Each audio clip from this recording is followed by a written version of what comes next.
Dr. John Gartner, a leading psychologist, a man who I have quoted multiple times over the years here on Fair and Balanced, came out on the Daily Beast podcast recently, where he said that Donald Trump's mental decline is very obviously accelerating.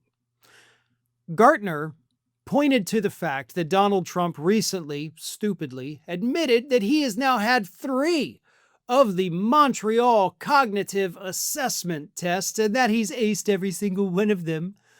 And Dr. Gartner, again, psychologist, guy's got a PhD. He's like, that's not normal to have 3 of those tests, especially not 2 in 1 year. And he pointed out that the only reason that would happen is not to test for dementia, but to monitor the progression of dementia. In other words, Dr. Gartner, based on his statement, seems to think that Donald Trump has already gotten the diagnosis. Here's what he had to say. He kind of gave away the game again, as he often does. You could maybe justify giving someone the Montreal Cognitive Assessment once, just on their age, just as part of a physical. If you're giving it to him 3 times, that means you're not assessing dementia. That means you're monitoring dementia. Because if you keep feeling like, no, he's still got the symptoms, we've got to see how bad he's doing now, we've got to check again, see how bad he's doing now, I think they're giving him cognitive tests and MRIs every 6 months to monitor the progress of his dementia and or strokes. The stroke is an interesting point here. We all recall Donald Trump sitting at the 9/11 memorial, where his face suddenly started drooping really, really bad. It's not natural. It's not something that he was intentionally doing because you can't control that. And then a month later, he gets an MRI. Yeah, a lot of this makes sense. And because I've always said, there's so much Trump news, there's so many outrages, so much craziness, a lot of things get forgotten or get buried. The timeline matches up beautifully. If we look at it as if Donald Trump had a stroke or perhaps just a mini stroke on 9/11, a month later, he's given a cognitive exam, immediately taken back after the cognitive exam for an MRI. I think they're looking for strokes, and I think they're testing to see how much brain function he still has. That also explains his inability to properly walk downstairs. That explains why he cannot stand up anymore when he does any of these press briefings and they have to bring in his little kiddie table so he can sit down. All of that makes perfect sense. All of it fits together. So if we look at all of that as the progression of what has happened with Donald Trump, because he wasn't always sitting down prior to that potential mini stroke. I think that's what we're dealing with. And I'm so glad that Dr. Gartner reminded us of the possibility of strokes because we all saw him basically have one on television.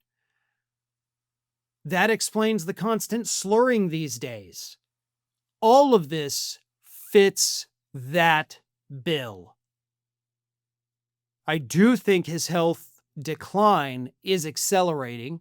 I agree with Dr. Gartner on that as well. But what's hilarious is that after Gartner said this to the Daily Beast reached out to the White House and said, hey, here's what the doctor says. What do you guys have to say? Assistant Press Secretary Liz Houston gave the Daily Beast a statement saying this, and tell me if this doesn't sound a little familiar. The Daily Beast is a left-wing mouthpiece that should be deeply embarrassed to publish this garbage and pass off deranged resistance leftists as experts. As the president's physician, Dr. Sharon Barbarella, has made clear time and again, and as the American people see with their own eyes every single day, President Trump remains in excellent overall health.